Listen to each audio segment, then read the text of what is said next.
Oh, we are? Are we streaming now? 30 seconds? 30 seconds, okay.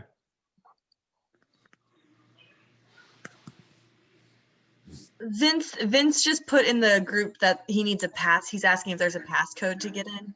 Oh, Abernathy, you told us back. Okay. Was it a passcode listed? There should be a passcode. It's 179625. The passcode is 179625.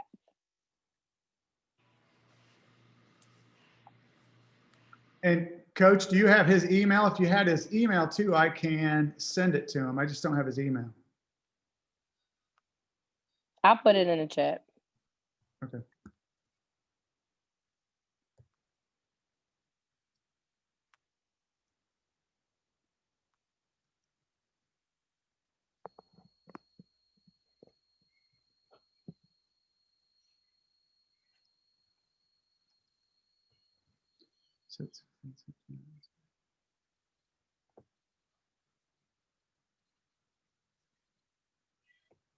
Okay, I see Mr. Jones now. Okay, all right. So we will get started. Let me get to my script. Okay, so call to order. All right, good afternoon and welcome to David T. Howard's Go Team meeting. I mean, actually the first Go Team meeting at David T. Howard Middle School, as we do it virtually, where we will follow the agenda as it has been publicly noticed. I would like to remind everyone that this is a meeting of the Go Team. Only members of the team may participate in the discussion. Any members of the public present are here to quietly observe. So this is online, so we don't have to worry about that. So for members of the Go Team, please identify yourself when you speak. And so that will be, and we're going to introduce each other, which is great. I am pleased to call the meeting of the David T. Howard Middle School Go Team to order. I will act in the capacity of the interim Go Team chair for this meeting. And once we have a chair, I will be very happy to relinquish the chair. And so our first order of business is a roll call. Jennifer Keenan will serve as the interim secretary for this meeting. The interim secretary, well, I guess it says here that she'll take roll, but I'd like to do it a little bit differently. And that would be just to introduce yourself. I just think it's a good time for us to introduce ourselves. And like, for instance, if you are a parent, you know, obviously you have kids in, if you're a parent representative, you have kids at David T. Howard. I know for some of us that are reps in the community, or for staff that we actually had kids go through the graded cluster or have kids. And so I think it just would be a good time to introduce one another virtually so we can just get to know each other a little bit better. And so that is just for the Go Team members. And so I will do this in order. I'll try to go alphabetical order, but Coach Abernathy, could you start? All right, I'm Ben Abernathy, staff member, PE teacher. And so you're on the swing seat, right? It is the swing seat. Swing seat, right? So it is a swing seat and teaches PE for us. So thanks, Coach. And then actually, I'm just going to go in order because it'll be easier of participants. And so Ms. Poe. Tanisha Poe, I'm the instructional technology specialist here at Howard, and I am the staff representative. Okay. Ms. Keenan. Hi, I'm Jennifer Keenan, and I'm one of the parent guardian Go Team members. And you have two? Yes, I have a 7th grader girl and an 8th grade girl at Howard. Okay, good. And so Chelsea, Ms. Schultz. Hey everybody, I am Chelsea Schultz. I am the 6th grade counselor at Howard, and I am on one of the staff positions here. Okay. I think Ms. Walker, Yeah, sorry, I can't change my name for some reason, but I'm Janine Walker, I'm a Go Team parent and I have a 7th grade boy at Howard. Thank you. Mr. Jones? Hello, Vincent Jones. I'm a community partner. Thank you. Ms. Baker? You're on mute. I am so sorry. I'm Wendy Baker, and I am also a staff representative, and I have a daughter at Grady. Okay. Is that everybody? I think everyone is here. Mr. Carmichael. Oh, Mr. Carmichael, I'm sorry. Because it said Curtis. I'm sorry. Go ahead, Mr. Carmichael. It's fine. You guys said it. It's Curtis Carmichael III. I am a community partner. Okay. So Dr. Maxwell, it looks like Angela Lewis is not. Oh, Angela Lewis is not here. Yep, that's right.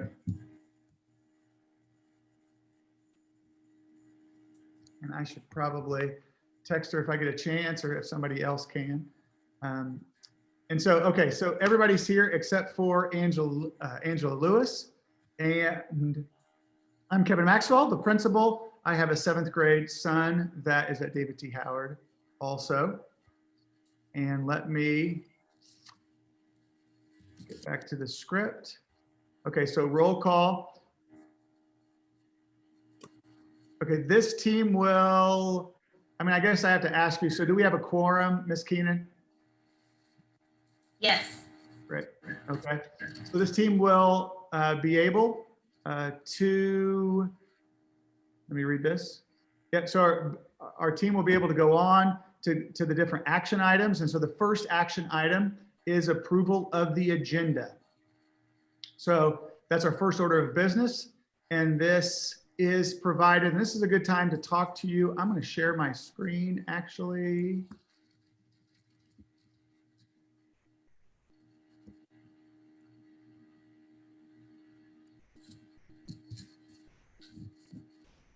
Okay, and so hopefully you see the DT Howard Go team right here.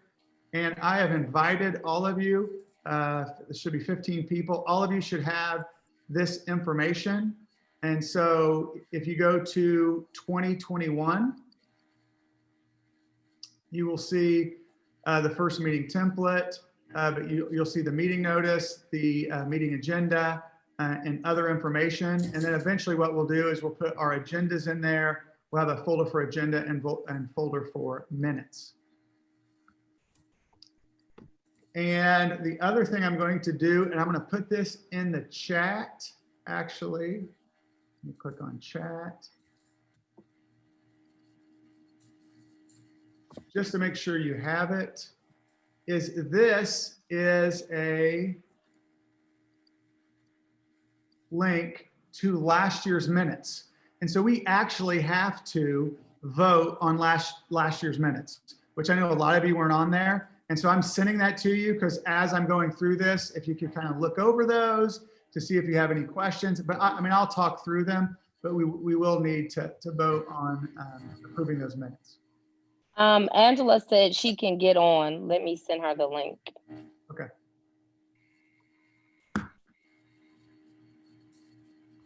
Okay, so then the agenda, and I am sorry, I do not know why I stopped sharing my screen.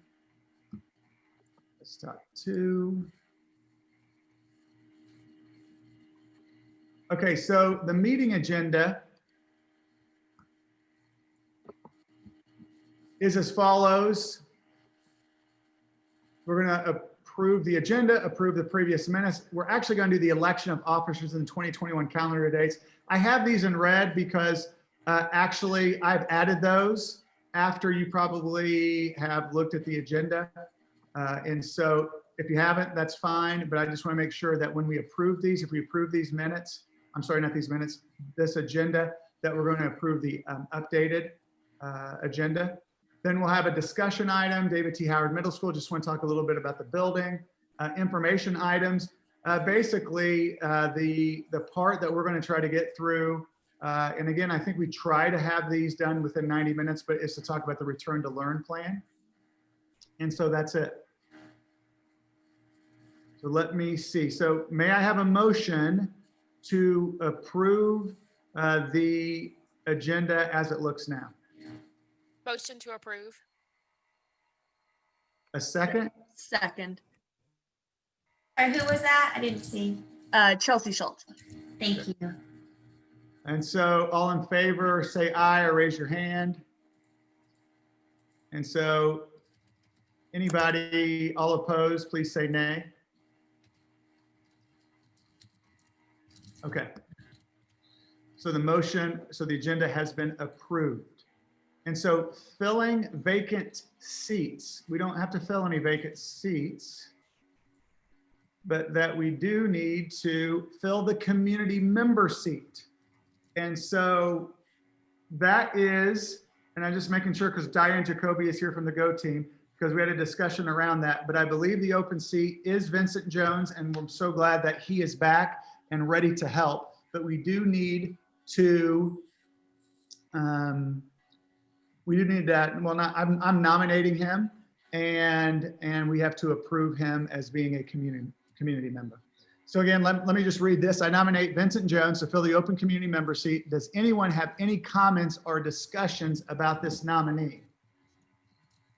And I hate to put you on the spot, Mr. Jones, but could you just talk, because actually, as you can see, we have a lot of new members. We have 2 parents, we have 2 staff members. Can you just talk how you are, or what you do in the community? I think that would be helpful. Sure. I'm the executive pastor over at Wheat Street Baptist Church. We've opened up our doors to Hope Hill, as well as students from Inman/David T. Howard to come over and learn in the first unit. It's a virtual learning program. I think we have approximately 32 students from Hope Hill right now for those parents that are working. And they don't have the options for their children to learn in a virtual environment at home. So we just running that program in conjunction with APS. So that's what you said in a few sentences, powerful.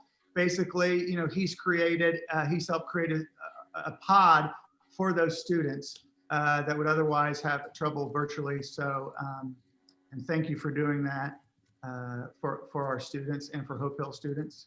And so we're going to proceed to vote on the nomination of Vincent Jones for the community member seat. All in favor, please say aye or raise your hand.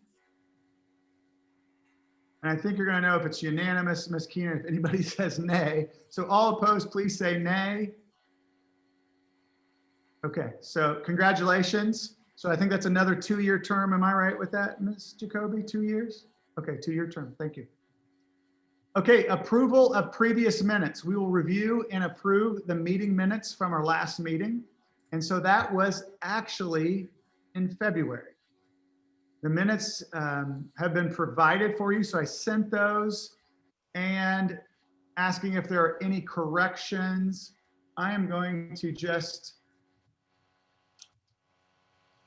okay, yeah, so February. So we had some reports. We talked about the Family Engagement Committee. Ms. Amoroso actually did that. I felt like we had Ms. Keenan there also when she was working with traffic at Transportation Report. Ms. Keenan did that. Which again, we have a lot more that we want to discuss and talk about, including transportation and the traffic, which I feel like we could get to at our next meeting. Or we definitely want to. And then the most importantly was the budget session that we voted on the budget. We had conversations in and around that. And I think, actually Ms. Walker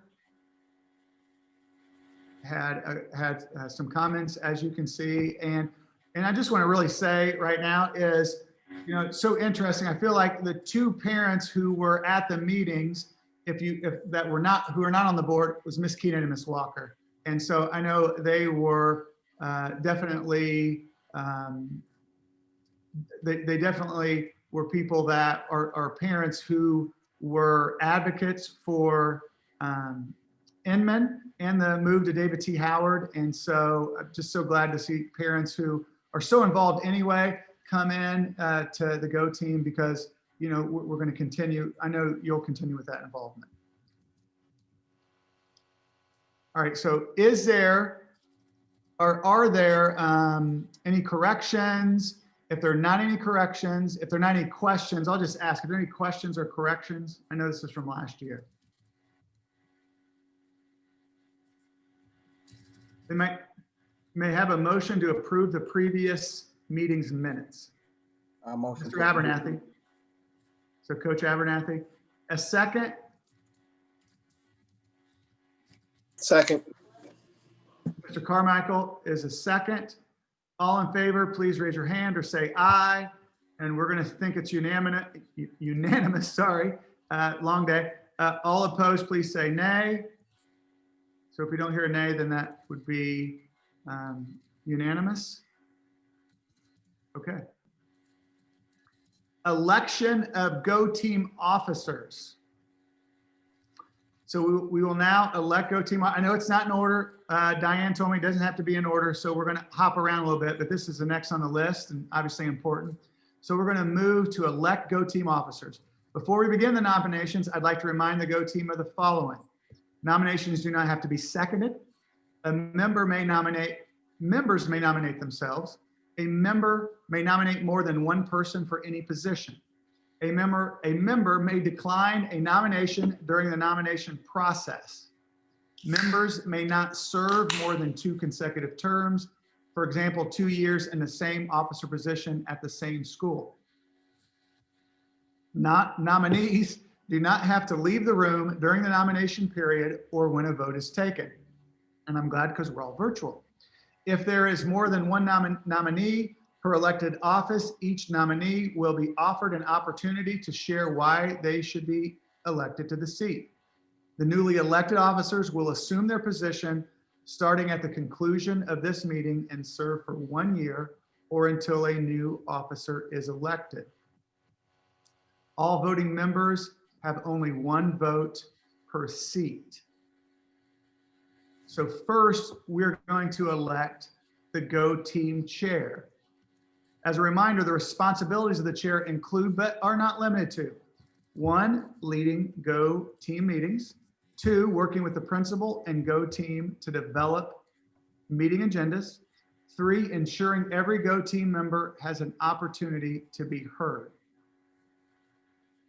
Okay, I will now open the floor to receive chair nominations. I nominate Ben Abernathy. I second that. And you don't have to second it, Ms. Schultz, but I'm glad you did.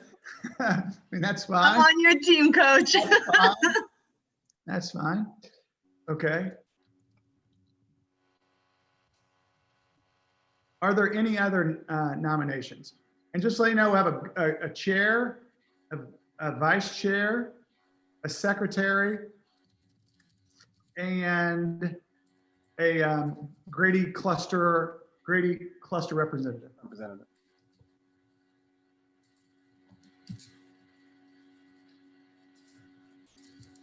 Okay. I nominate Jennifer as the vice chair. Oh, okay. Is that how that works? No, Ms. Walker, but no, you can. I just have to. We have to vote on Coach Abernathy. That's it. Oh 'Cause yeah, first- he gets my vote. Okay. Thank you. I have to ask you though, Coach Abernathy. I'm just making sure that you won't decline the position. I hope you don't, since you're the only nominee. Right, I do accept. You do accept? Okay. So if there are no further nominations, I will close the floor. We will begin the confirmation process. So we have 1 person being considered for the chair seat.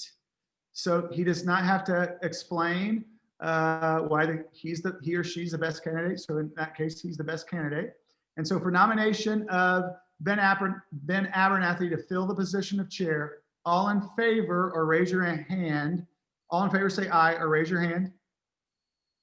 All opposed, please say nay. Any abstentions?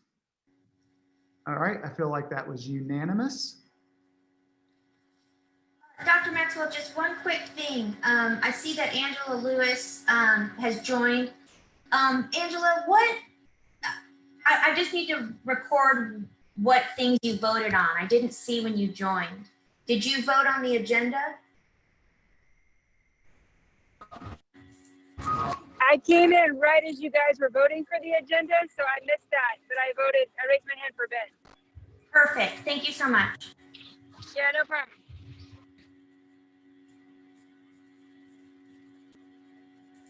Okay, congratulations, Coach Abernathy. You're going to serve as the Go Team Chair for this school year and the first at David T. Howard. So thank you. So now we will elect the Go Team's Vice Chair. As a reminder, the responsibilities of the Vice Chair include, but are not limited to, ensuring the Go Team follows parliamentary procedure, working with the principal and chair to develop meeting agendas, acting as chair if the chair is not present. I will now open the floor to receive vice chair nominations.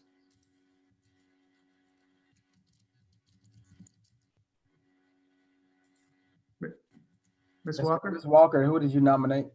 So Sorry. So I nominate Jennifer Keenan. okay, Jennifer Keenan.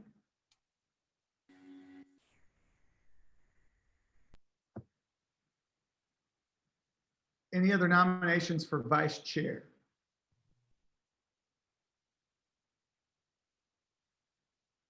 Ms. Keenan, hopefully you will not decline this nomination. Are you okay? Yes, I accept. Okay. All right. So there are no further nominations. I'm going to close the floor. We will begin the confirmation process. We have one person to be considered for the vice chair seat. The nomination for vice chair is Jennifer Keenan. For the nomination of Jennifer Keenan to fill the position of vice chair, all in favor, please say aye or raise your hand. All opposed, please say nay. Any abstentions, please say abstain. Okay. Congratulations, Jennifer Keenan. You will serve as the Go Team Vice Chair for this school year. Now we will elect the Go Team's Secretary. As a reminder, the responsibilities of the Secretary include, but are not limited to, posting Go Team documents, agenda summaries, and minutes to the website and at the school, taking minutes at Go Team meetings, ensuring the Go Team is in compliance with Georgia open meeting laws. I will now open the floor to receive secretary nominations. I would like to nominate Wendy Baker.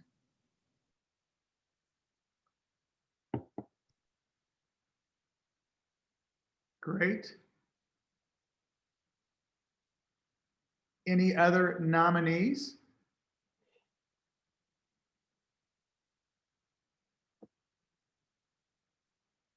Ms. Baker, would you accept this nomination?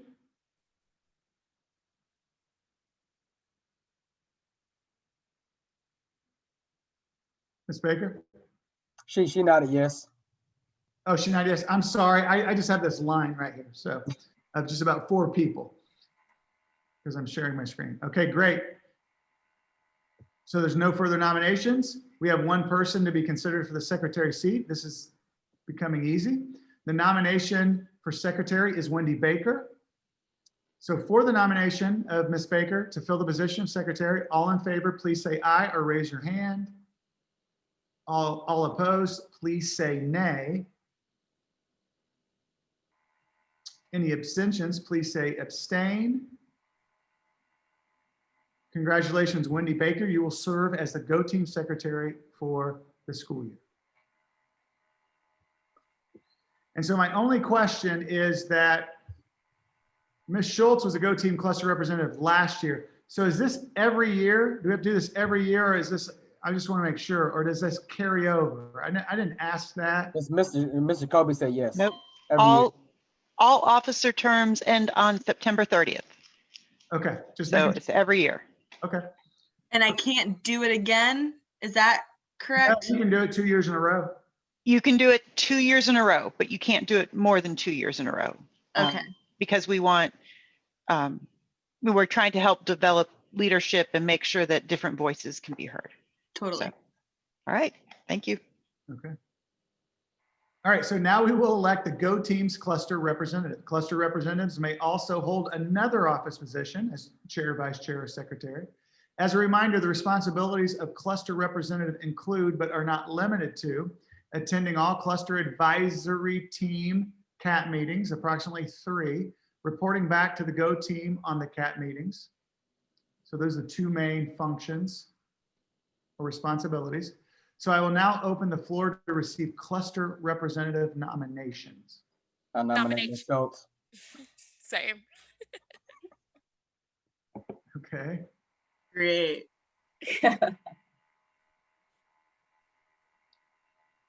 Any other nominations? Okay. If there are no further nominations, I'm going to close the floor. We will begin the confirmation process. We have 1 person being considered. And so that 1 person at this time, I will offer the cluster representative nominee. Oh, wait, nope, sorry. You don't have to explain yourself. So for this nomination of Ms. Schultz to fill the position of cluster rep, all in favor, please say aye or raise your hand. All opposed, please say nay. Any abstentions, please say abstain. Congratulations, Chelsea Schultz. You will be the Go Team cluster representative for the 2nd year in a row. And we'll go down in history as doing it at Inman and then at David T. Howard. Kind of cool. I'm here for it. Okay, so the next part of the script is high school, which we will not have to do. And so, because that's a representative, a student representative. So we have to review and approve the public comment format. And so this is a little bit different than we would be doing it in, that we would be doing it face-to-face. And so if we remember back to last year, we actually said, you know what, let's open up public comment every Go team. We thought that was important, but that's something that we want to decide. So let me read just a few comments so you can start thinking about it. So we will now move to our next item of business in reviewing and updating or confirming our Go Team public comment format. Public comment opportunities are available for Go Teams to hear from interested members of the community from section 3.4 of the Go Team handbook. Opportunities for public comment shall be provided at least 4 times in the school/fiscal year and noted on the meeting agenda. Go Team members will not provide responses or engage in direct conversation during the meetings. And if you were there last night, I talked to Ms. Jacoby about that. If you watched it yesterday, which was the first time I watched it and I really understood about public comment at the meeting last night at the school board meeting. I mean, it's how actually we should run it. Anyway, each Go Team may determine a consistent method for receiving public comments and for parents and other citizens to sign up to address the team. At least 20 minutes of time to the public we have to allot to make comments at meetings where public comment is permitted. The public will receive at least 2 business days notice of the protocol for signing up to speak. And so here's the situation. And we get some questions about like our lunch and learn that we have in this meeting is, just like we tell the teachers, we don't want to send that Zoom link out to everyone on our website, because then anyone can come in and we can do the waiting room, but then that becomes difficult because somebody has to monitor that. And so that's why we do it through YouTube Live. But what we could do is we could do kind of like the, I think like the school board, where they have maybe like a Google form or something where they have that information. We know their name and their phone number or their email, their contact information. And then we give them the Zoom link and we know that it's these certain people in the waiting room. And then Miss Poe, which I forgot to, Miss Poe doesn't have she's not an official officer, but she will be the tech officer, including like she's running the YouTube Live right now, but then she could be the person that sees the person in the waiting room that has public comment, bring that person in, take them back out. So I'm just talking through it because how it looks virtually will be different than how it would look face to face. the other thing that I will do is, and this is from the Go Team Handbook, so we don't have to do it from scratch. Because the other thing we have to do, Go Team norms. Do you see the bulleted points here? Right, I'm still sharing my screen, but I just want to show you an example and make it much, much bigger.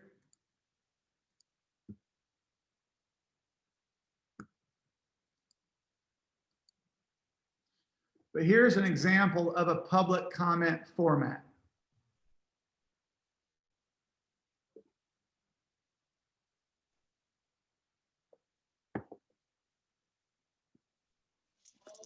Angie says she got booted out, so she may try to come back and forth. Okay. But she's videotaping, I think, a regional game. Ms. Beatles, could you introduce yourself, please, by the way? And I'm so sorry. Hi, I'm Shonda Beatles, the business manager here at Howard Middle School. And Miss Beatles is actually, I'll just let you know, because Mr. Kobe actually talked to me about this. And so she's working on the operations, a lot of times the operations of the building. So there's gonna be questions about logistics and that sort of thing. I just want to introduce her to everyone because sometimes she might be able to answer for me in greater detail. And so anyway, I just want to make sure that everybody knows who she is. So back to the public comment. And the only thing is we're going to talk about a calendar, which we haven't gone over time yet. What time? And we usually do it about from 4:30 to 6. So we can figure out a time now, and this is just an idea. And again, I think that the format will be a little bit different virtually.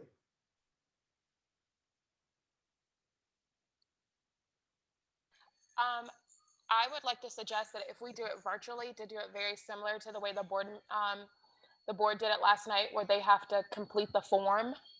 That way I can share the link to the Zoom meeting with them. We're not allowed to post Zoom meetings, our links on the websites for safety reasons, to make sure you're not getting, inappropriate content. So if we could do it similar to the way they did it with the board, I think that would be great. And even going on where they kind of do like an intent, even if it's during the meeting, you have until this certain time. Mm-hmm. If comments start at 6, you have until 5:50 to fill out the form. Would that be okay, or would that go against keeping it open? Well, I mean, I think, did you say before? I'm thinking a couple days before, right? I think, okay. Or a day before. It's not doing it that day, and so that we just know, because just to make sure that we have enough time, because basically it would be tough if we had more than 10 people, because we want to give them that 2 minutes. Okay, that's even better. I didn't know if we had to, if it was open, it had to stay open. But yeah, if we can do it by 24 hours in advance, like it closes at a certain time, and then I can share the link. They give me their email address, and we can share the Zoom link to those people who are going to speak ahead of time, just like they did last night. And so I think it'll go much more smoothly. Okay. I have a couple points of clarification. So if we are not allowed to share the Zoom information on the website, then how do our general community get access to the Go Team meeting, since we are in this virtual environment and it's different? Yeah, and so go ahead, Ms. Poe. I'm sorry, we are streaming on YouTube Live right now. And so we announced that the meeting is happening. We put the link to our YouTube Live account on our website. And so right now we're streaming. I think right now we only have like 17 viewers, but we're streaming. And if they are subscribed to our YouTube channel, and our regular members who are pretty involved usually are, they get alerts that we just went live, so they know then too. Okay, great. And that YouTube information is in our newsletter about the Go Team meetings, is that right? Correct. Yeah. Oh, okay, great. And the only thing I didn't do, Ms. Walker, that I've done in the past is I've sent a link. And so like the next time that there's a Go Team meeting, I can also do that through my Remind 101, is to say there's a Go Team meeting, and then even send the link. I think that would be perfect to allow our greater community to be able to access these Go Team meetings, because I know in the past that's been a challenge for a lot of folks, knowing when things happen and things of that nature. And I just wanted to make sure, I think that's great for the format of the comment, but ensure that we have the agenda posted before that 24-hour period. So at least they'll be able to look at that agenda and then know what they want to discuss. Okay.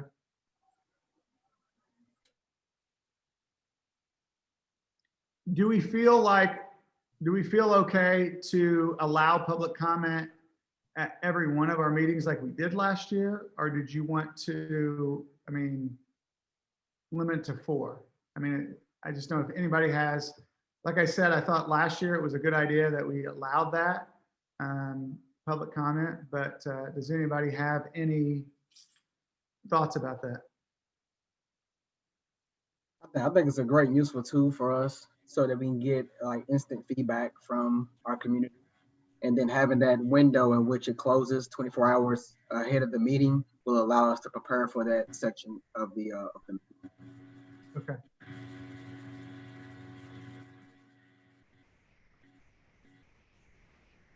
So I guess my other question, and that's where I'm going to have Ms. Jacoby maybe help me. Do we need to edit this? Like, I know I put this on the screen. Do you want us to edit this and then vote on this information? It would be my recommendation, at least while we're in this virtual environment, that if you're going to require people to sign up by let's say midnight the day before a meeting, right, that you really should articulate that so that it's out there all the time. To Ms. Walker's point, you want to make sure that there's at least some time for people to sign up on a public comment form after the agenda's been posted. You don't want to close the public comment form before the agenda's posted. So you want to make sure that that's available. But it's just in terms of transparency, if you have the same format for every meeting, then your community will learn the flow and routine, and they'll know to look for things on your Go Team page. Oh, they post it, they post things in advance, I can sign up, but I have to do it by this time. So yes.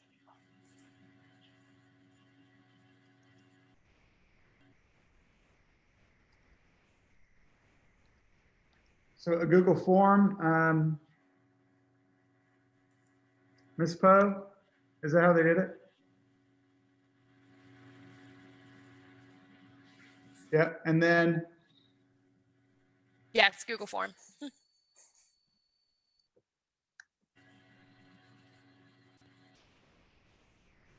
and so is everything else fine? I'm just reading it. Each member of the public will have 2 minutes to speak.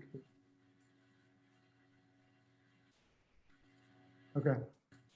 I think you need to add that the Google form sign-up sheet will close 24 hours before the start of the meeting. Or as Ms. Jacoby suggested, midnight the day before, but we just have to have that information on when that sign-up sheet will close.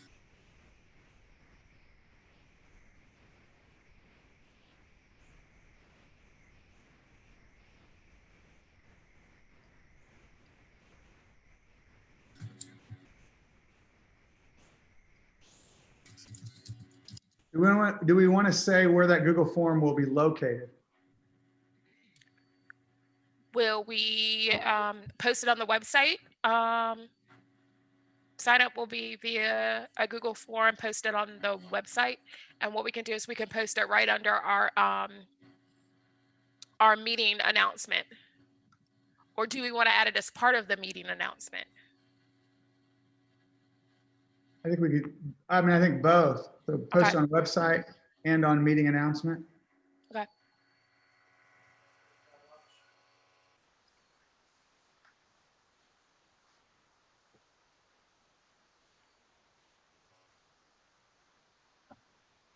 Okay.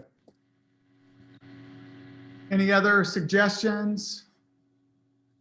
And we'll change that when we go face to face. So please, yep. One thing I was just wondering, are we opposed to just putting the link on every platform that we have, like whether it be social, so just so people, because the chances of people might seeing that meeting notice or those two moments might be slim to none. So if you put it on multiple places, they might have multiple chances of at least catching one of these, if not all of them. Like, I don't know if there's any other places we can post it or not, but if there are, I wouldn't be opposed to posting it on each thing and saying this is for this certain date. So Kevin, if I may, Yeah. The link for the Google form should also be part of that Go Team page. You know, regardless of where else you put it, that Go Team page on your school site is kind of the repository of all things Go Team. So, you know, if it's there all the time, then again, the community should know, oh, if I want to do something Go Team, I go to this Go Team page, and that's where I find the link. And then if it's on the home page and in social media, then that's bonus. But if you direct everybody all the time to your same page, then they can find things there. Is that helpful? Yeah. I hope. Okay. Yeah. I mean, so form will be posted on the Go Team website, the meeting announcement, and other, I'm just trying to figure out other social media. We usually use channels. Other social media channels. Well, and other channels, and that way, if you send it through newsletter or Remind, or it covers it. Gotcha. Okay. So please take a moment to review our current public comment information. So we have those recommendations. So let's have a motion to adopt the public comment format. Make a motion. I'm sorry, I apologize. I'm typing the minutes, so I'm not looking at the screen. If you could say your name when you make a motion, that'll help me out. Okay, I'll make a motion. This is Coach Avenatti. Thank you. Need a second? I'll second. That was Wendy Baker. So, okay. And so Ms. Baker seconds the motion. So please all in favor, please say aye or raise your hand. All opposed, please say nay. Any abstentions, please say abstain. Okay. So we have the format for public comment. And now I think this is our last thing, and then we can go into discussion. I'm sorry, one thing, Dr. Maxwell. Give me a copy and paste that, Ms. Keener. Yes. Yeah. Okay.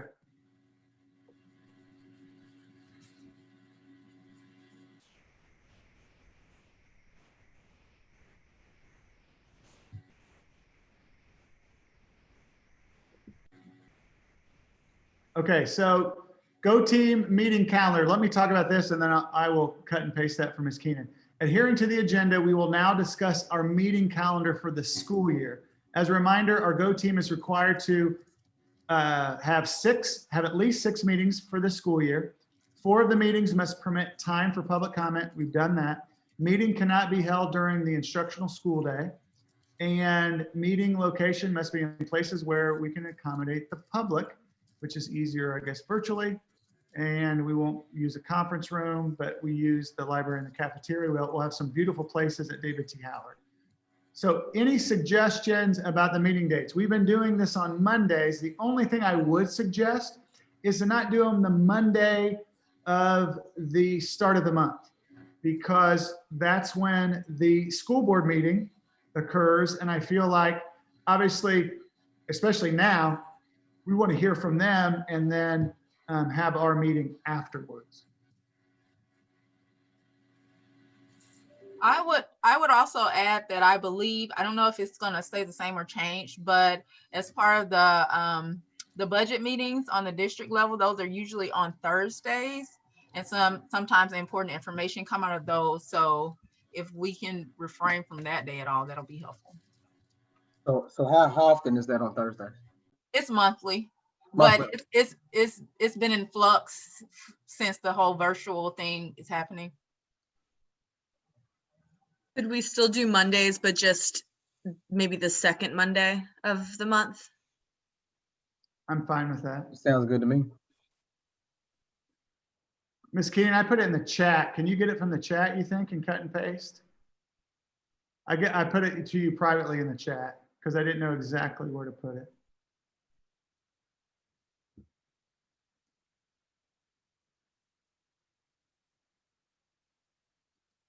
And I could put it in a quick email to you if you wanted me to.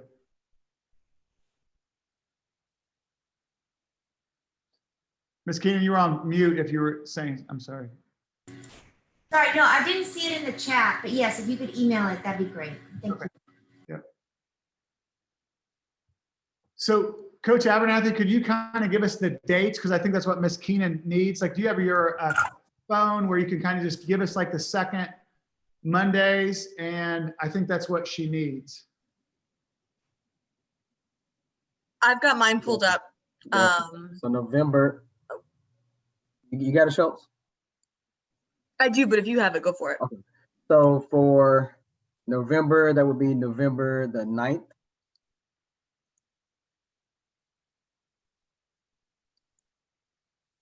December, that would be December the 14th.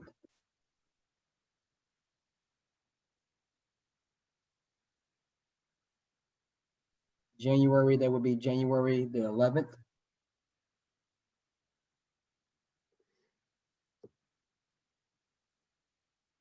February, that would be February the 8th.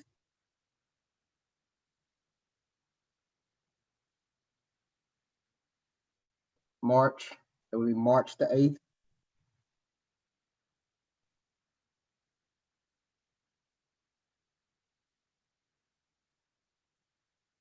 And April, that would be the 12th. That puts us at 6.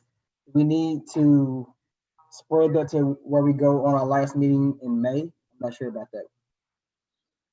How does that work? I mean, we were going to at least have one in April and May, April or May, because if you remember, we were going to host it at David T. Howard. So we're going to have one, and at times, and I just want to talk through this, is that we didn't have one in December because we had we might have 2 or 3 in the budget. The only reason I would say let's just stay with this is because, you know, depending on the virtual and face-to-face hybrid world, that we might need that meeting in December. So I think we continue with the meeting in November and December, but just know that we might do some movement because we at times had 2 or 3, I think last year, 2 meetings that were budget in 1 month. But let's just go with that. But I think we still go with an April or May date, kind of an end of the year. Either one, I don't think we have to do 2.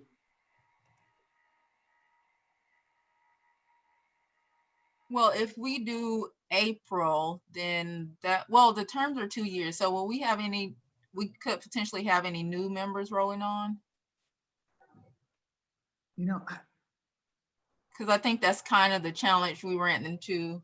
Well, you guys ran into last year. So we get them onboarded. So that might be closer to a May date. Yeah. What's the second week in May? Let's put that on there as a possible date because we might have. Gotcha. That would be May the 10th. Okay. Let's just do that. Okay. And just to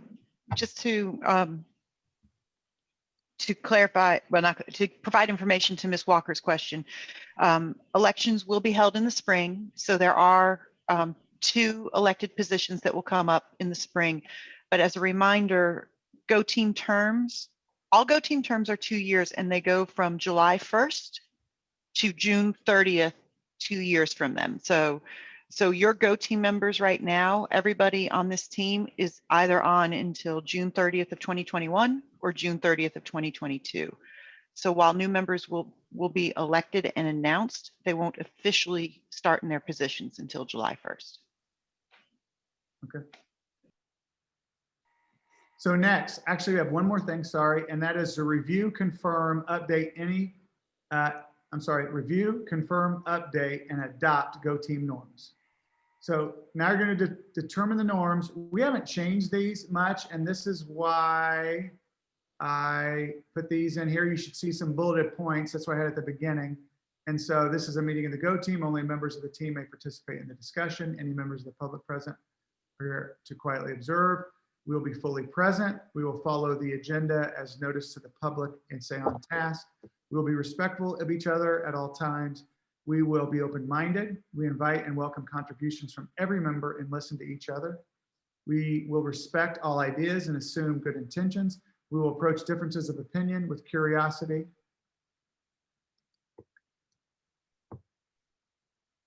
Does anyone have any changes to these norms?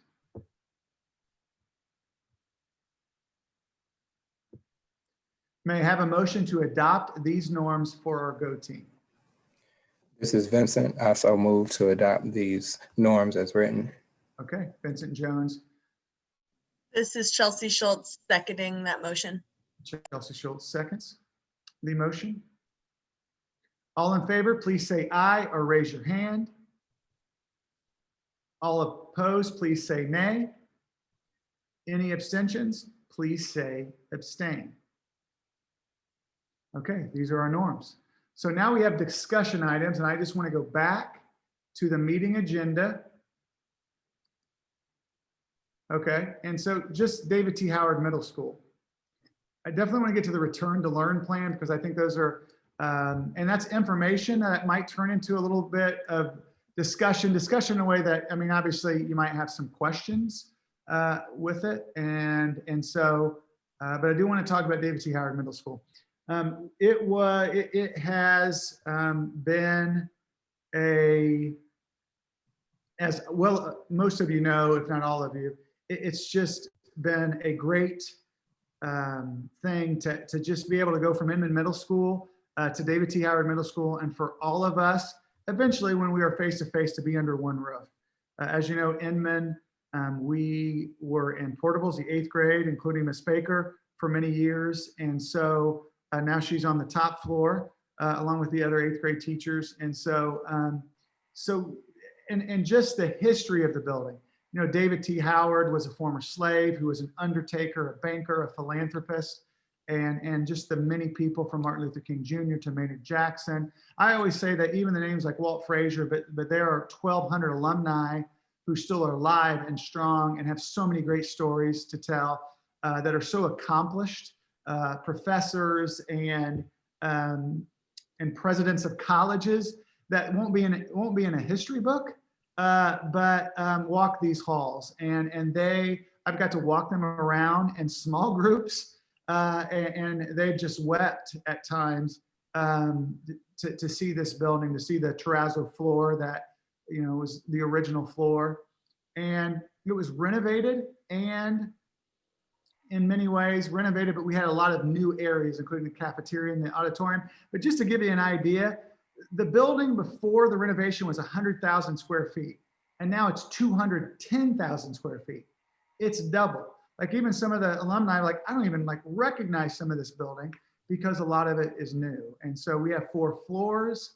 Well, the first floor is connections, including the gym including PE on one side and the music on the other, then 6th grade, then 7th grade, and then 8th grade at the top. You know, we had 4 acres at Inman, but some of the acres were actually on their acreage was actually the Field of Dreams, which we had to cross 2 streets. And so being in a place where the field that you could practice soccer and football on probably at the same time in each side of the field, I mean, that's so important to us to be able to do that. So it's about 8 acres that is our campus. And so that one silver lining, I would say, about being virtual, having a new building, is when there's leaks, like Miss Baker knows in her room. But there are some leaks on the 4th floor, and there's, you know, little leaks in the gym and some other places. And so we've gotten to fix those. If you're in construction at all, there's this thing called a punch list where everything they miss, they have to do. There's still a couple places that need to be painted. And we needed to figure out the burglar alarm, the fire alarm, we've had so many of the marquee and so many things that we as a leadership team had to learn. And so we were able to do that. And we're definitely going to be more ready for students as we learn our building. You know, we are, there's really not much more to say other than when we had those students and parents come to get their workbooks and their computers. I mean, they were just so excited to come in. We have this courtyard that's between the cafeteria and below our new library. And so we're just ready for everybody to be under one building or one roof, and that we all come in here together. I know the alumni, you know, that they want to come on the first day that we come back. And so it has been, it's definitely been a process, and a lot of people have worked very hard, from Parish Construction to our facilities, APS. And so I got to show Dr. Herring the building. I got to spend about an hour with her actually showing the building on day one.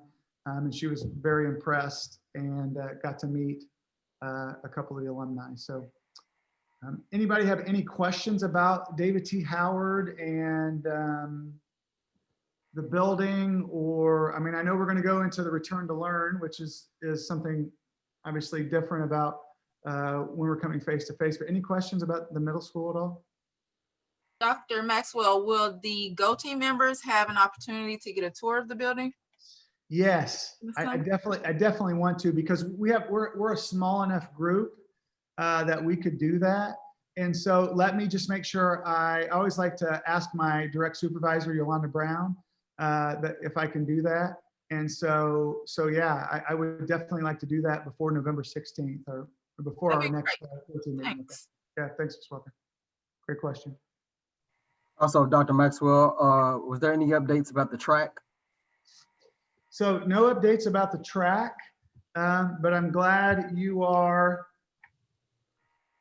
talking to me about it, because I'm writing that down, and I will ask about the track tomorrow on where we are. But that does remind me, Coach, there are a few things, the finishing touches. I do want to talk to the Go Team.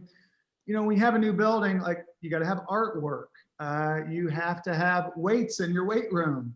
You have to have mirrors in your on your dance floor or around your dance studio. And so we're working through those. We're actually working with the contractors to get the dance studio up and going with a bar and an actual dance floor. So there's definitely some things that we need to do as far as provide some finishing touches. And so with what Coach Abernathy said, that we are also looking for a track, and then looking for some basketball goals also. And so, like I said, you know, the one silver lining about this is to try to get all of that in place before we go face to face. Any other questions? Dr. Maxwell, this is Jennifer. Are there any updates on the bike racks, the installation of bike racks? Yeah, I'm going to ask about that. Like, I mean, that's something that should be pretty easy. I don't know why there's not these bike racks yet. And so, yeah, I will ask about that. I definitely want to put that on the agenda item, Coach, for Ms. Keenan in the November meeting, to talk about the traffic. And, you know, as we get into, you know, closer to that November 16th date, if we are coming back, that we can have some conversation in and around that. Ms. Keenan has spearheaded a lot of safety in and around David T. Howard, and I want her to talk more about that. And we've actually done some videos with some GoPro and some drones through transportation. So we'll have something for our staff and students about how to get to David T. Howard. And we're going to really try to, you know, push, especially when everyone gets back and the weather permitting, to walk, ride their bikes on the Beltline and the Freedom Parkway Trail. There's definitely some good routes as you come to David T. Howard. Great questions. Any other questions? I'm going to work on both of these tomorrow. Okay, so information items.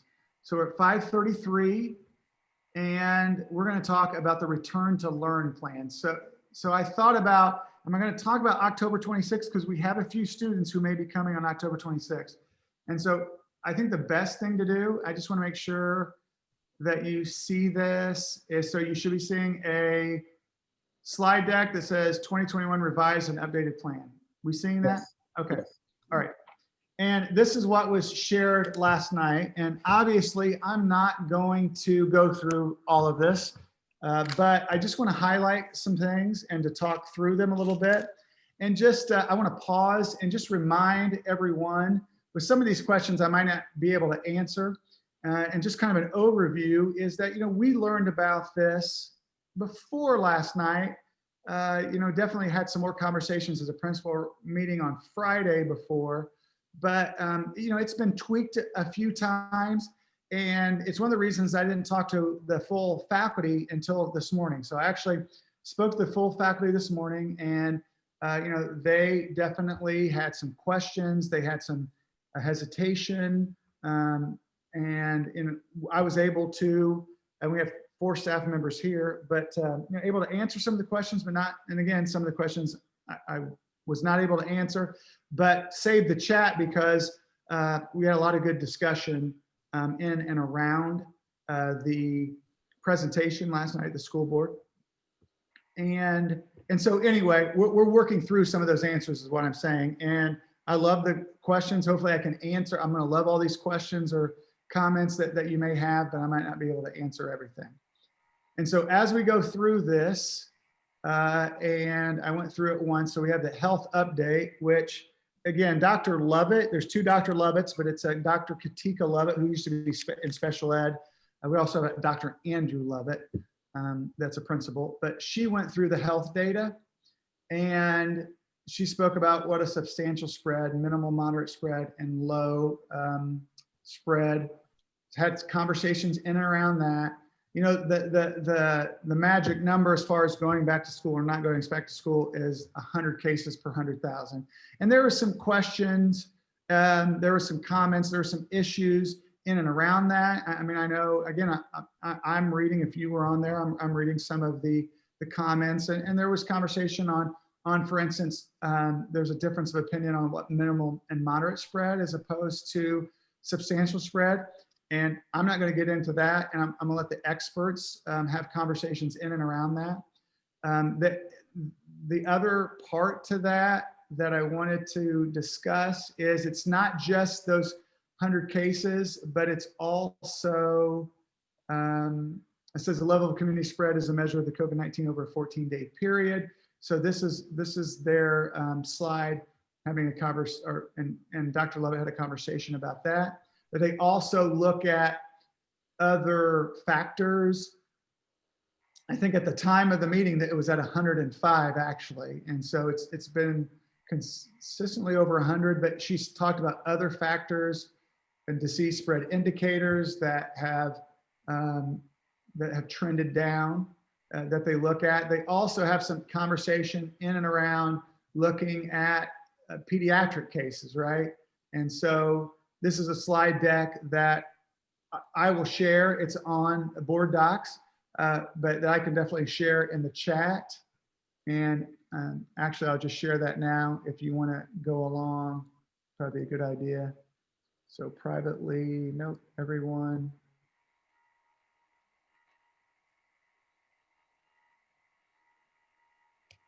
Okay, so I shared that. I talked about the density map of new pediatric cases. This is where we are, Atlanta Public Schools.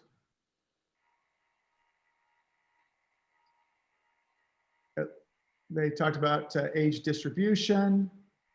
And so obviously looking at the students, I think staff was also, at least what from my staff is thinking about also looking from an adult standpoint, right? Because adults are coming in the building. And so that was one of the concerns that was raised. And so they talked about the health. They talked about how, the plan that's going forward will happen if the spread decreases and if it's under that 100, and that the magical date is October the 16th. That's a date that they gave to look at that number, but not just looking at that number, but looking at that trending data from now until October 16th.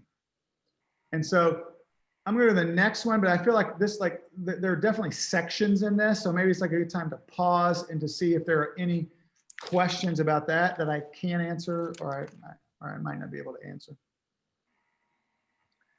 The next part will be learning model choices. Okay.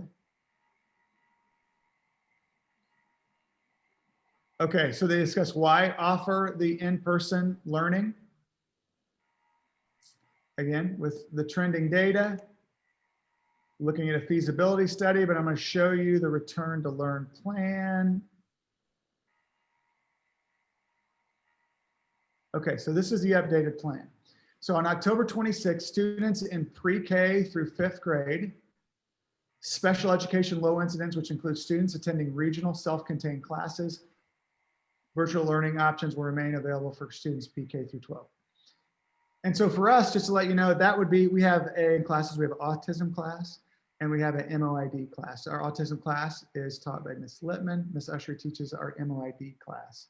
And so we are looking at that data right now. We have real-time data, and I can talk about that real-time data for those intent to return surveys, but they call them intent to return, student return, or intent to staff return forms.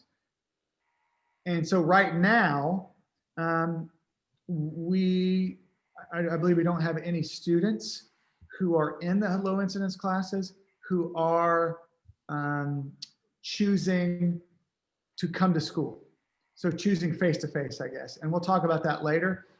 We still may have that. We have about 10 students in each classroom.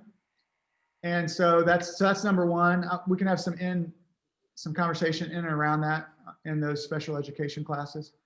If a student, if selected by a parent to return to in-person learning, the following students have an option to return to school starting November 16th. So that's a Monday, and that's students in 6th grade through 12th grade. And there will be a virtual learning option available for students PK through 12. So what are the options? So the options, you probably have seen that before. So there's a virtual with your school, in person at your school, and virtual with Atlanta Virtual Academy. I'm going to skip this slide because we'll go into a little bit more detail. Here's the instructional model timelines. You know, this is where we were from August 21st, 24th, and then to October 26th. And then you'll see phase 2, which is another way to show these 3 options. And then phase 3 would be the option changes because the 6 through 12 grades are now eligible to attend. Talk about charter and partner schools. This is the same slide. And so virtual with your school. So a couple things to highlight. So the student's going to log in and receive instruction on Monday, Tuesday, Thursday, and Friday. Independent practice will be on Wednesday. That will be the asynchronous day. So all of you should know, other than maybe Mr. Carmichael and Mr. Jones, is that, so we have asynchronous days now where it's by grade level, just to give the staff a breather and give students a breather to have one less class. And so we have like science, like ELA was today. So it's by subject. And so when we go on November the 16th, then that would change. That would change. And we would have, the Wednesday would be our asynchronous day for both virtual and face-to-face. I'll get that, we'll get to face-to-face, sorry. But here's the other change, is that the middle school for virtual would be 9:05 to 4:05 p.m. because we can't have 2 schedules. We can't have 2 different schedules. We can't have one virtual and one face-to-face. That will not work for our students or our staff. But raises a little bit of a concern from the standpoint of how we're going to do that in a way where we're not going to increase so much time, you know, in and around or on a laptop, I guess, on a laptop or on a device, electronic device. So then it shows the three,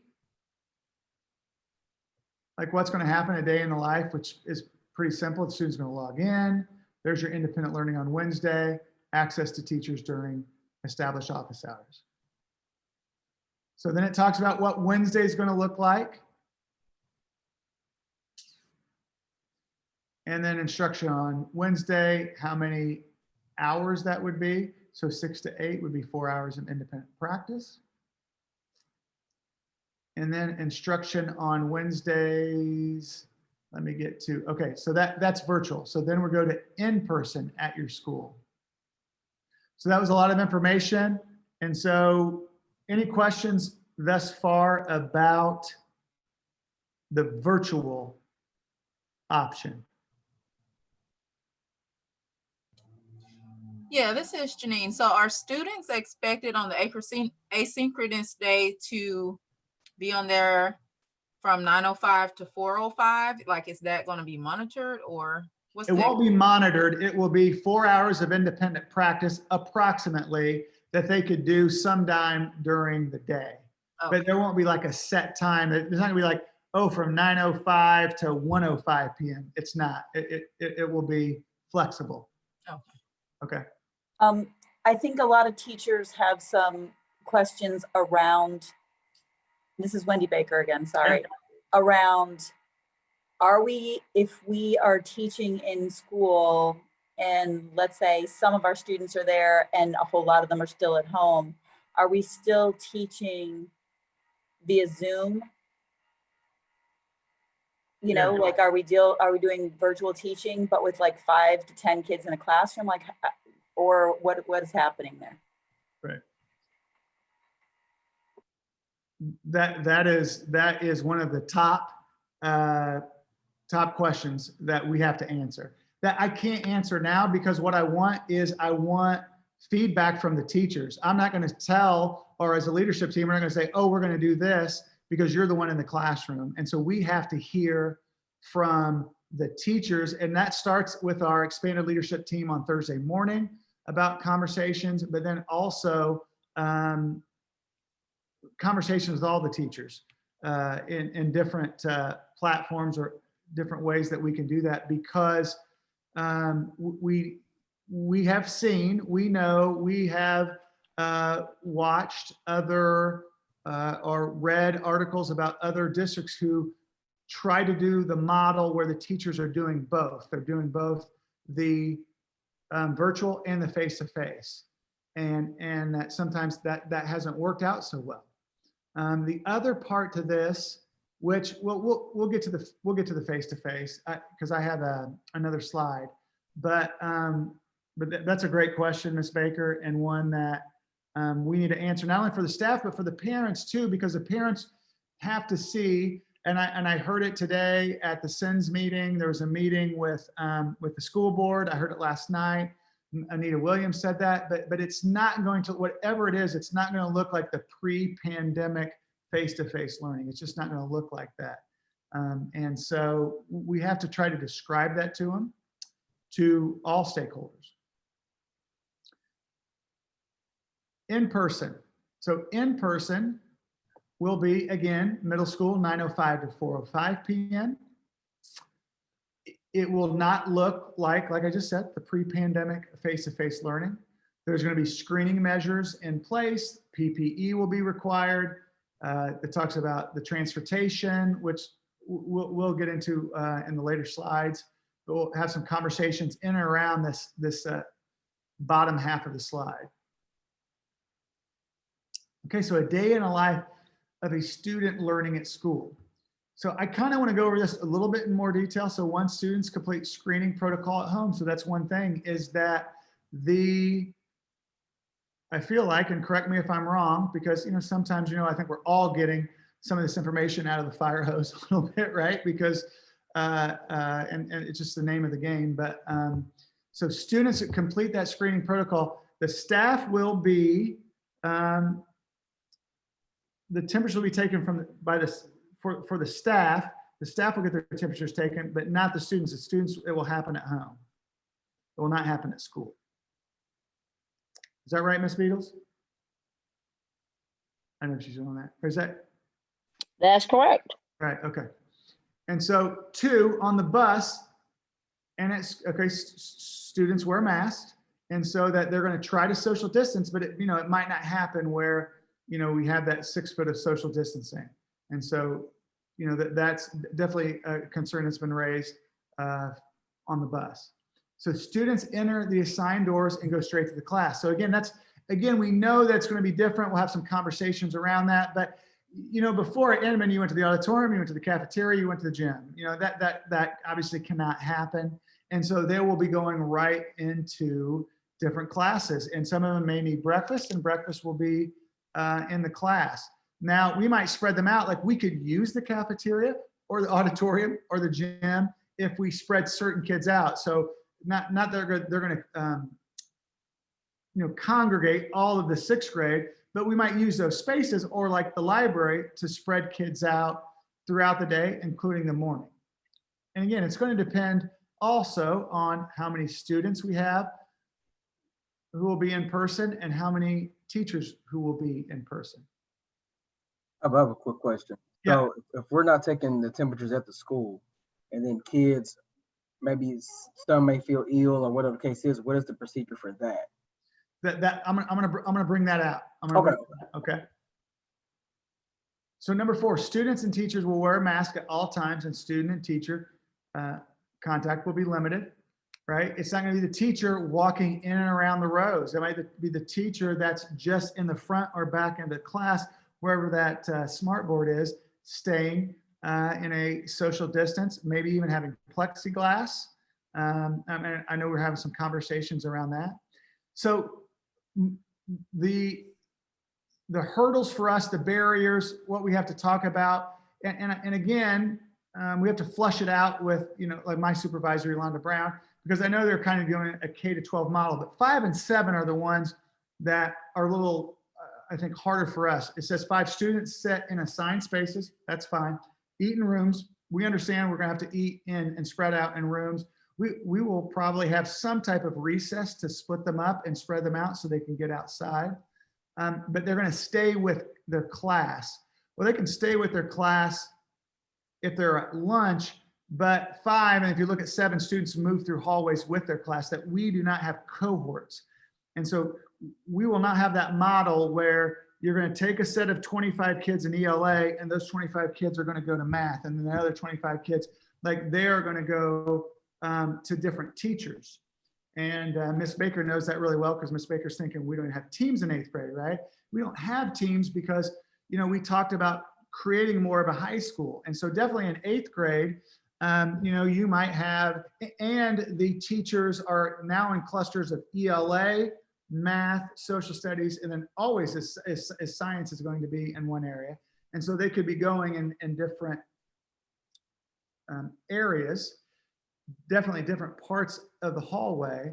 And so we have to think about, do we switch switch teachers, switch students, and again, we're looking at how we can maintain the best safety, the safest place possible. And so we're at the very start of what that looks like, and we're going to have some conversations around that. But we can't have cohorts of kids, and so, or if we had, even if we said, oh yeah, we could do cohorts, well, then you're definitely in different grade levels. You may be, you may be anyway getting different teachers, and we'll have a conversation later on about that. But definitely, if we would try to do cohorts, but like I said, I don't think we can. So that's 5 and 7. Students have designated bathroom breaks, and then the students will leave the building. So arrival and dismissal, again, you have 1,200 students. You're not gonna have 1,200 who will be back. And I'll give you the number I mean, the number right now that have said they will go in person, I think is right around 275, but only about 275 and I think 100, a little over 100 have said they're going to go virtual. So right now we're at a little less than 400 who have completed, shouldn't call it the survey, the intent to return.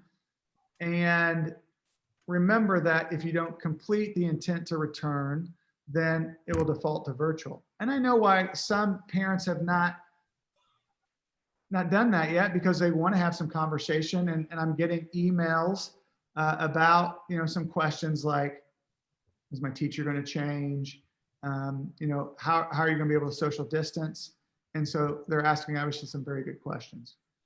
The arrival and dismissal is probably, even though I know it could be hectic, is that I feel very strongly that we'll be able to do that because we just have an excellent staff. Like when our staff comes in, like we are going to make sure that everyone's spread out, everyone goes to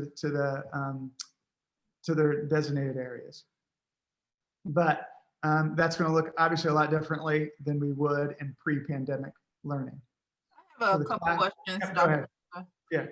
So for the arrival and dismissal, do you think that will require some extra manpower by way of volunteers? Because even though we have a lot of staff, with the kids that are in place and the social distancing that's needed and the way that kids, kind of communicate and congregate at the school historically, I wonder if that's needed. Maybe.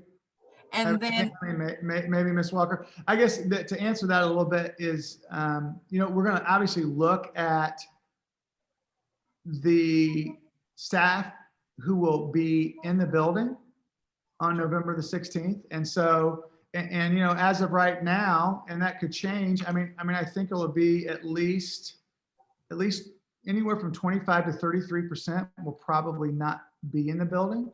That will be teleworking. And we're going to get a couple of permanent subs, long-term subs.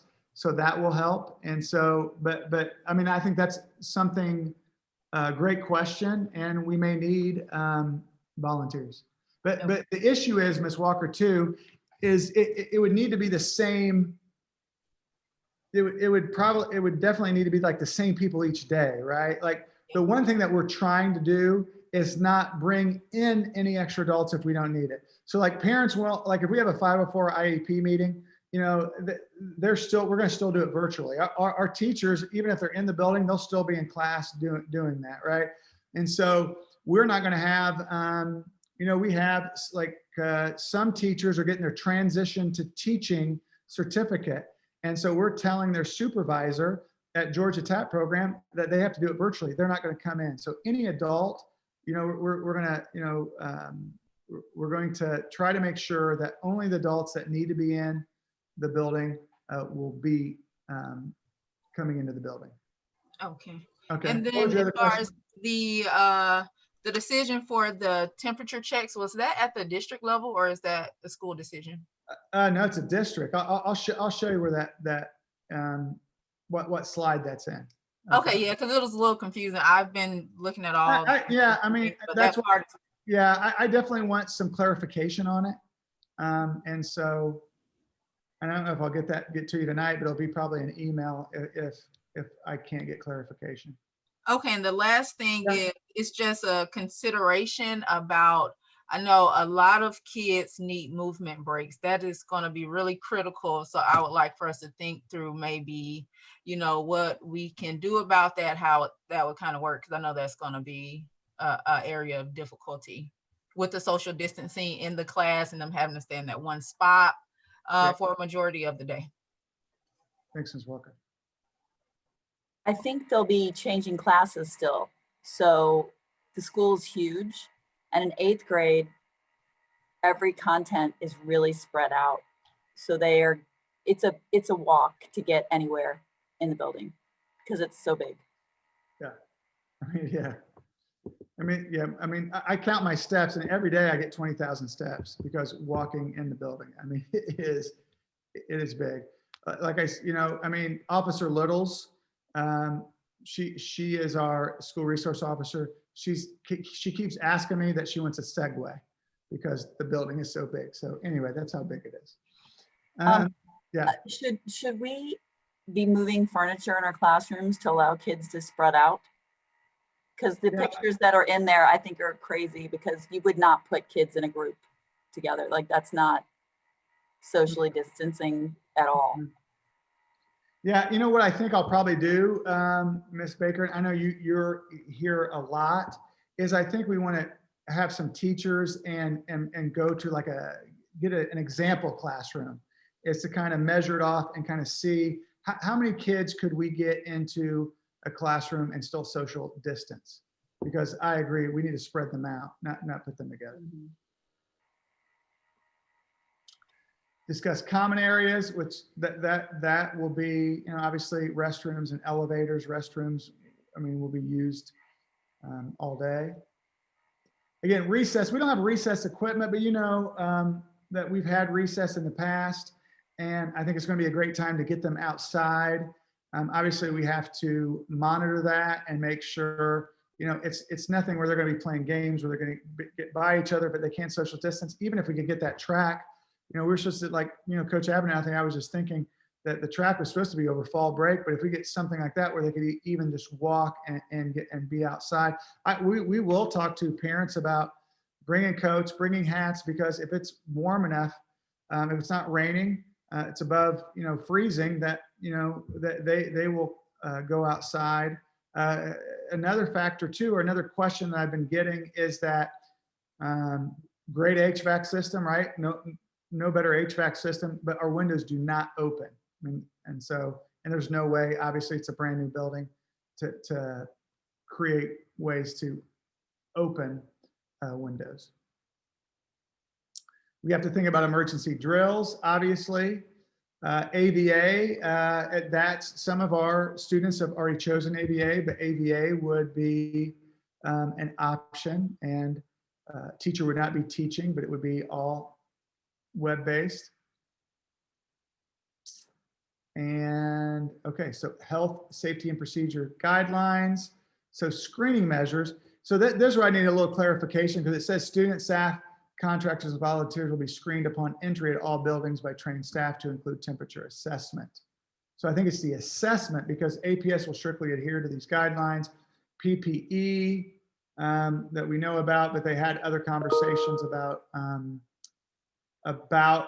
you know, what the personal protective equipment, what that is. And I was going to just go down to the screening, see what are the procedures.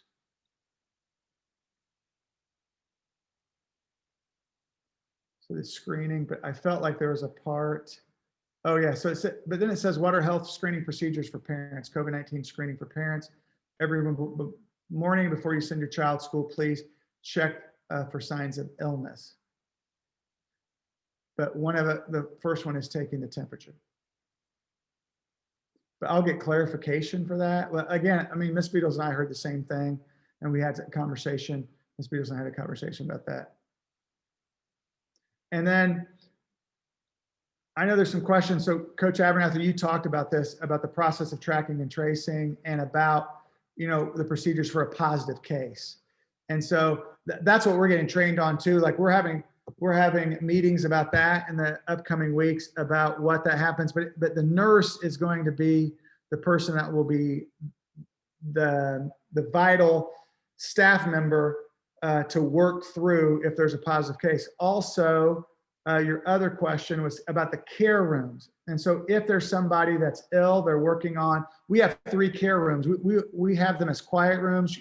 The teachers remember quiet rooms that we had a quiet room at Inman, but there are 3 rooms by our assistant principal's office on each floor that can be a care room. And so we will use that, and they will actually even have ways where we could get 2 or 3 children in there until a parent could pick them up, and make sure that there's plexiglass and beds in there if needed. So that's where they would go. And so the cleaning part of it. You can look at this, but they had some questions on what the disinfectant was, what kind of disinfectant. And because I do want to get to a couple more parts. I know it's 6:03 and I'm sorry for that. And they have the when they're going to clean Wednesdays, obviously for the independent learning. That's why we have those Wednesday for both virtual and face-to-face. I talked about HVAC. I talked about transportation, about the social distancing measures, but it's not going to be guaranteed, obviously, depending on how many are on the bus. Breakfast and lunch in the classroom. Students will be expected to bring their devices each day. And this is, okay, so supports. I did want to go over this. This is elementary, middle school. Obviously, we have CTAE, ESOL with Miss Finkelstein and Miss Varner. So gifted, and we're going to look, it's early on. And so, and we'll talk more about this Friday at the Lunch and Learn, but Georgia says that that each school, if the student is gifted, that they have one gifted segment. We have two gifted segments. And so what we're afraid of as we look into this, as we have removed teachers or students, or some teachers who are gifted certified, that some students may lose a segment of gifted, of the gifted course. And obviously if they're in math, they wouldn't lose the math course. We'd have to figure that out. And so I'm saying it's early on, but I think that I at least should say it, because we have to look at the students who are going face-to-face and are going virtual, and then the teachers are going face-to-face and virtual, and how, like Ms. Baker said, how are we going to teach them? Are we going to have an EL 8th grade teacher that, she or he needs to go virtual, so they're going to take all the virtual students? Or, and then like say somebody like Miss Baker, she's going to come to school, and so she will take the students that are going face-to-face, though some of those students are going face-to-face are not her or weren't her students now, so they may be her student or not her students before, but they may be her students now. So those are the kind of things we have to work on, but we do have to say, okay, gifted, Georgia says one segment. We obviously wouldn't take the student out of math because the math is accelerated, but I just wanted to pause and say that those are the kind of conversations that we have to make this work for everyone, and to not try to disrupt, not to disrupt the teacher, not to disrupt the student. One thing, excuse me, one thing I didn't see on here is for students with special needs outside of the low incident students. So have you guys been thinking over that or thinking about a plan? Yep. I think it's coming up, Ms. Walker. Okay. I think it is. I think I'm sure it's after these special electives. Okay. So the special electives, obviously, there are different concerns, right? For Coach Abernathy, you're doing basketball, cleaning all the basketballs, so we really have to look at the CDC guidelines. And that's what I think they're even talking about on October 13th. Correct me if I'm wrong, Coach Abernathy. I know with art, with Miss Lebo in the performing arts, I know that professional learning on October 13th, they're having conversation around that, because like Miss Hill and I talked about singing or yelling when you're inside, that could obviously be more of an issue. Like if you're in gym and you're in PE, sorry, I didn't mean to call it gym, but PE, physical education, and Coach Abernathy is yelling in the gym. Obviously we have to have you have to have conversation about that. And I think they're going to have conversation. So the central office physical education person, Dr. Womack of the performing arts. And so I think there's different, for at least band, there's a type of mask where they can use and still be able to play. And I know they're supposed to touch on those on the 13th, and then as well as the mask for that, they had to have shields at the end of the instruments, because as they play, then they have the moisture coming out from the end of the instrument as well. Right. Yeah. So student supports, the social and emotional, we're still going to have advisory every day. Academic supports, obviously. We're still going to do this an MTSS, a multi-tier system of supports. Miss Antone actually is going to have a conversation. I want her to come. It probably won't be until December to talk about the proficiency and beyond and kind of give you some more background about that. Not tonight. So there's special education. So great question, Miss Walker. So middle school, Miss Hall Washington is our special education lead teacher, and we have spoken. We're talking through and making sure, because the individual educational plans were different in virtual learning, and they made a, they obviously they obviously amended those, and so now they're going to be face to face. But we might have a situation, for instance, where we have a co-taught class and one teacher is virtual and one teacher is face-to-face with face-to-face students. So how do we do that? We can't do that in a way like, oh, I'm going to take the virtual students and you take the face-to-face students if the special education teacher is virtual, but the special education student is face-to-face. And so those are questions that we have to answer and we have to work through. That's a great question. And so I already talked about the regional programs that we have. And so, that's going to start on October the 26th. And so we are going to, I have students coming off the bus, and, we are going to provide that opportunity as long as the numbers are right on the right way on October the 16th. And we've already talked to Miss Hall Washington, Miss Littman, Miss Ushery, about how we're going to do that. We also have to remind parents that kids can't share anything, not pencils, not calculators, not paper, not anything. Not Everything has to be brought. Yeah. Right. We do not have after school care. I don't think we're doing that anymore. Clubs and extracurricular activities, school will provide opportunities for all students, face-to-face and virtual, to participate. And offerings are going to vary. I know Coach Abernathy, that's something that we need to talk about, and we know how that looks, how that's going to look like on November the 16th. So the parent intent to return form. Like I said, about 350 have filled it out, have completed it. And I know some of them are waiting, and there's probably a few on tonight that are listening to us and that they want more questions answered before they can answer that intent form, which is due on October 12th. After October 12th, or let me go back, they can change their answer before October 12th. So those 375 parents, they can change their intent. After October 12th, if they don't complete it, they're virtual. Or if they're face-to-face, virtual or ABA, they can't change until January the second semester, which is January the 19th. Now, I haven't seen that anywhere, but obviously, I mean, I shouldn't say obviously, I shouldn't say the word obviously. I'm trying to use another word. I'm thinking that it's more for the family where they are going virtual and they can't go face-to-face.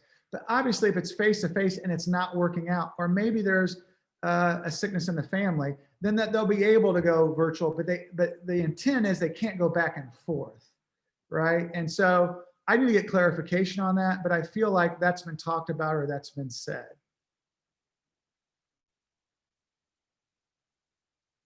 And I think that is really, and so no, employee staff return to work. Because, and I'm sorry, it's 612, but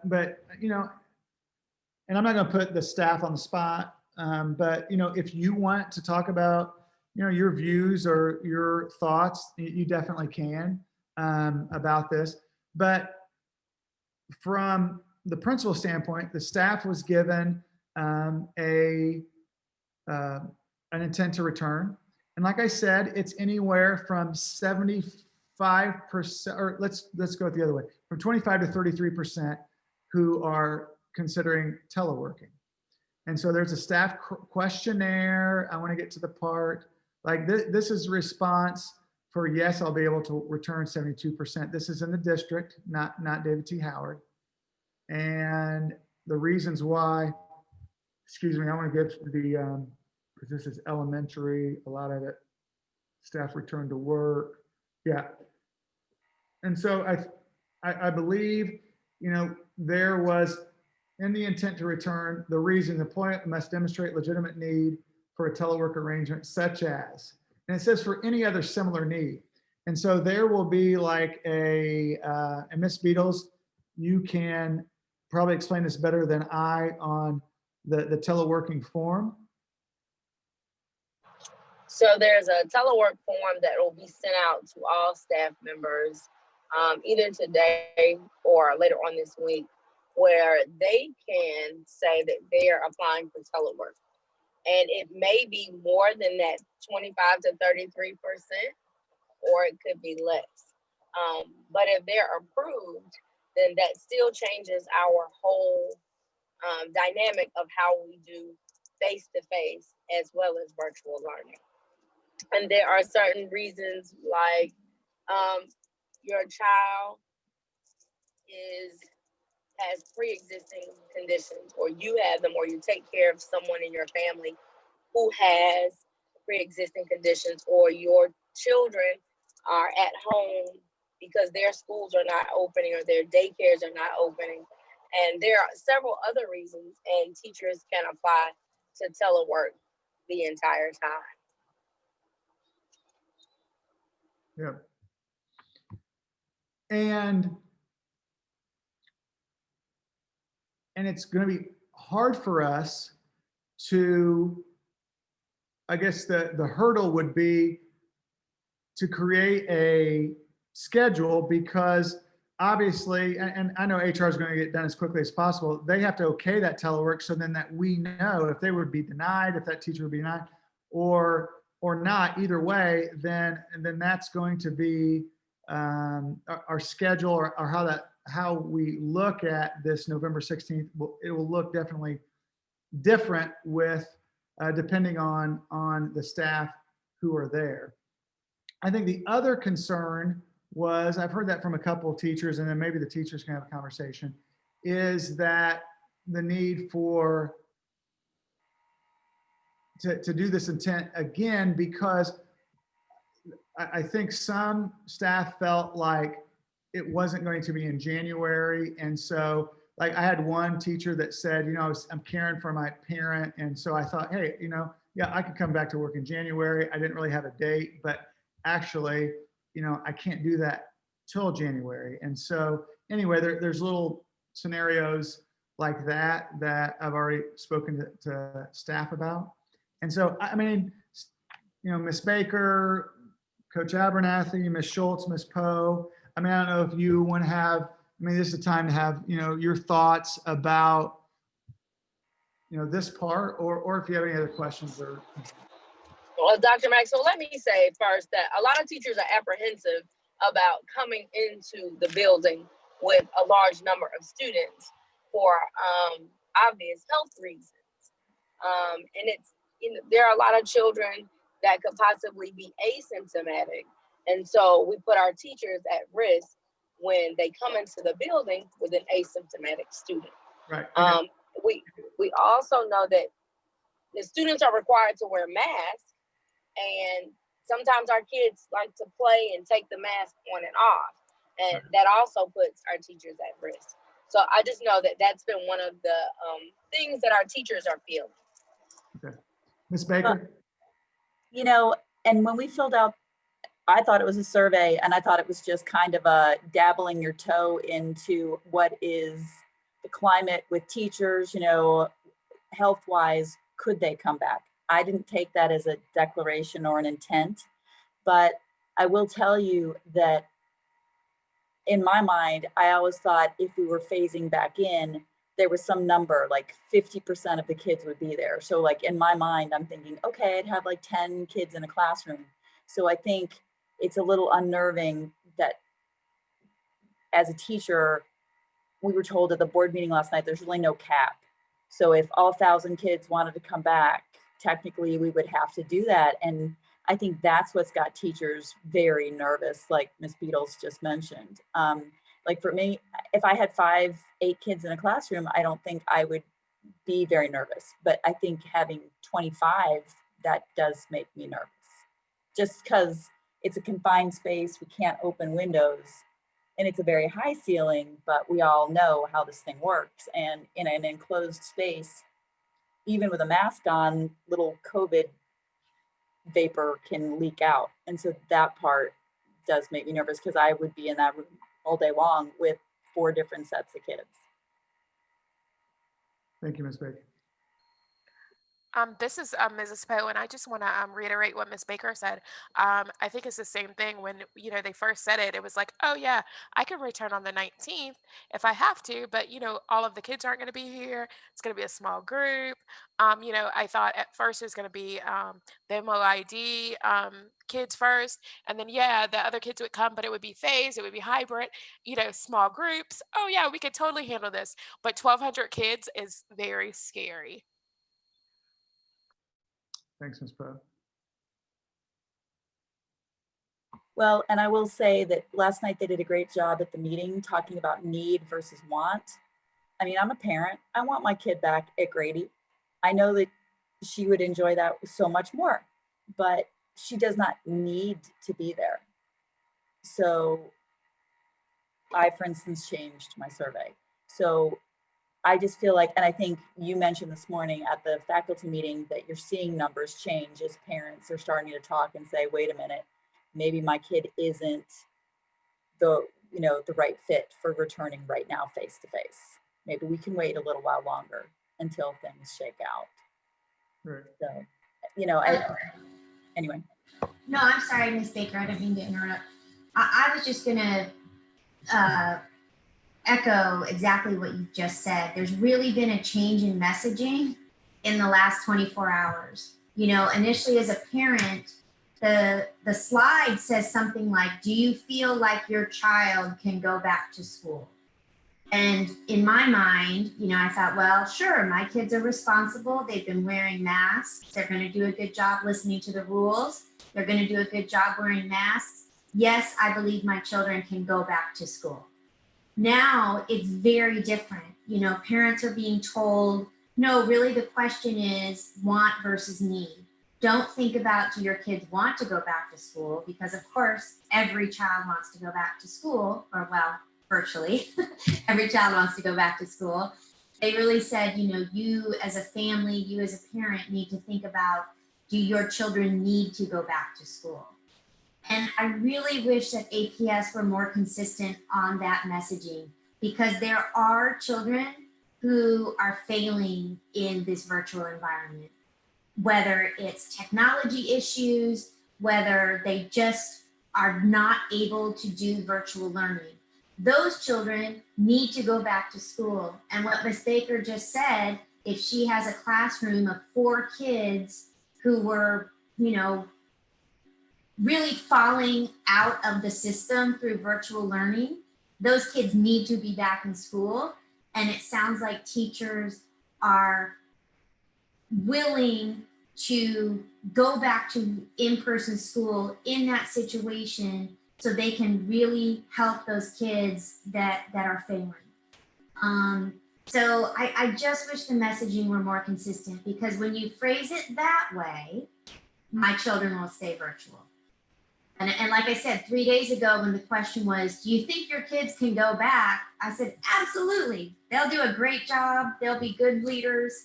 So I do anticipate that people are going to be changing their survey responses. I know people are waiting for additional information, but I really wish that we could get this message out to think about that, because in the end, for me personally, I do now hope that those children who are falling through the cracks, that they do get to go back in person. and that they do get to have some teachers teaching them and helping to address the learning gap that we know is increasing exponentially during this process. Well, and I asked in the chat, are we doing outreach to those students who we know are either not attending or are having really horrible tech problems? I know I have a student that just does not have a quiet place to work. And then when I do talk to her, even one-on-one in a help session, it's just so loud in the background. I mean, she can't hear me talking. So it's really like, to me, I would love to have her in a room that's quiet so that I can actually work with her and help her understand what we're doing. So. And I agree with everyone. And I think for me, it's just, it's absolutely alarming. And I'm sure you guys can share this sentiment with me about the temperature checks. The safety of the teachers and the student is so imperative. And we're already talking about these numbers increasing.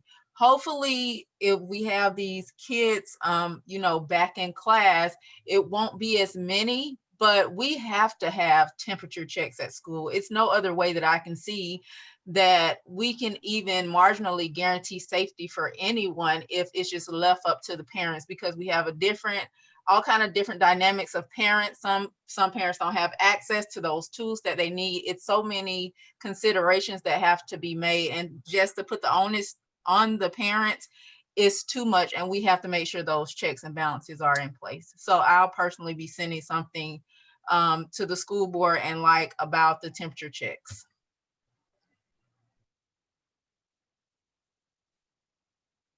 These are all great points. You know, Ms. Baker, to your point, you know, I mean, I think that actually Keisha Lance Bottoms, I mean, I think they were on the right track, that she's creating these pods and these rec centers to help those students.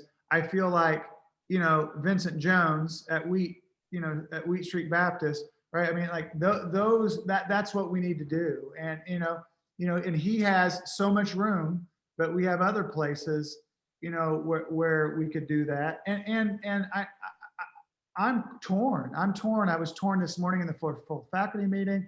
Like I said, that we have, you know, we have kids that are getting left behind. That, you know, exponentially is what Ms. Keenan said, and I agree. And that we have this empty building, right, where that we could house some of those students to help them. And so, and how to do that, how to do it safely, it's difficult, but I know, and I smiled a couple times listening to all of you. I knew this would be an excellent Go team, because I got to know Ms. Walker and Ms. Keenan over the last couple of years, but and with Ms. Baker and Ms. Poe, is that, you know, you're definitely we're going to hear your voice, which is I think we need to do, you know, where it's not just coming from one person, and that we are a strong Go team, and that that what I heard is that we are solution oriented, right? We're not just talking about the problem, but we're talking about the solution. And my son went from face-to-face to, you know, to virtual. So we have 3 Go team members or people on here that have said, I listen to need or want. I want to keep my staff. I want to keep my staff safe. I want to keep David T. Howard staff safe. Let's have one less student so we get the right students in there. So I commend you for that. Dr. Maxwell, I Yeah. did want to say that I know you mentioned Wheat Street, and I don't know if any of that would be a possibility, but Blueprint has a big open building too. If it can be of any use, we're willing. I am so glad you said that, Ms. Lewis. So when I saw your face, I thought, oh, she's going to talk about Blueprint, which is a great idea. And so I'm writing that down. I'm writing all of down these ideas. Okay. Which I want to segue. That ends the discussion part. And the only other thing I have, 30 minutes over, so sorry, but I knew this was going to be a long one, is just the principal's report, the budget. We have to talk about that every time. The staff already knows this, but we're 10 over our enrollment projection. And so we don't, and I know the schools that lost, I think Morningside, I mean, there's definitely some schools in the Grady cluster that lost students, but they're not getting hit as hard. But we're not getting any money, any funds taken away, which is great. But I think to circle around all of this, and Miss Baker asking about, what are we doing, with some of those kids, but that, remember last year, without spending any more money, we created these deans on each grade level to help with 504, help with the tier 2 and tier 3. And Ms. Schultz, as a counselor, she's working on the tier 2 and 3, but we spread that out. And so the counselors and the deans are really working hard on those students. And so I think, whether it's in 8th grade, Mr. Webb and Miss Martin, in 7th grade, Miss Todman or Mr. Smith, or 6th grade, Miss Head and Miss Schultz, they have those students. And if we could get them to Blueprint, if we can get to the rec center that Keisha Lance Bottom said, that has advertised, like that's the next step, because we know those kids. We have some of our leadership team actually going to those houses to talk to the parents and the kid. And so I just want to say that I know we created that budget and created that structure that we really wanted to use, actually, because we have these 3 grade levels on 3 floors, but actually it's gone really well in the virtual world that we felt like has supported our staff. So anyway, that's a little bit about the budget, and that's all I have. There's no other announcements, that was actually the not the agenda, but that was actually the meeting notice. So the agenda has the announcements and the adjournment. Any other information? I have one question. This might be silly, but if we do have sports, it would be open to virtual and in-person choice people, right? Correct. It would. Anything else? So have we received any information from Mr. Jewell on that? On the winter, I have not. I'd have you or Miss Coach Diane reach out about middle school winter sports. Anything else? Could somebody give me a motion to adjourn? A motion to adjourn. A second? Second. I see Mr. Jones' face pop up, so we'll go with Mr. Jones with the second. And all in favor, aye or hand raised? Okay. Any nays? I didn't think so. But thank you so much. Like I said, I've told you before, but I'm really excited for this GO team, the first David T. Howard GO team that are going to advocate for all of our stakeholders. So I thank you for spending another half an hour. I'll try to get some of those questions answered. And if, definitely we'll see you virtually or not, we'll see at the next meeting, that second Monday in November. Bye, And everybody. employees, check your email. The intent to work just came out. Okay. Bye, everybody. Okay, Dr. Maxwell, I saved the chat for you. Oh, you did? Thank you.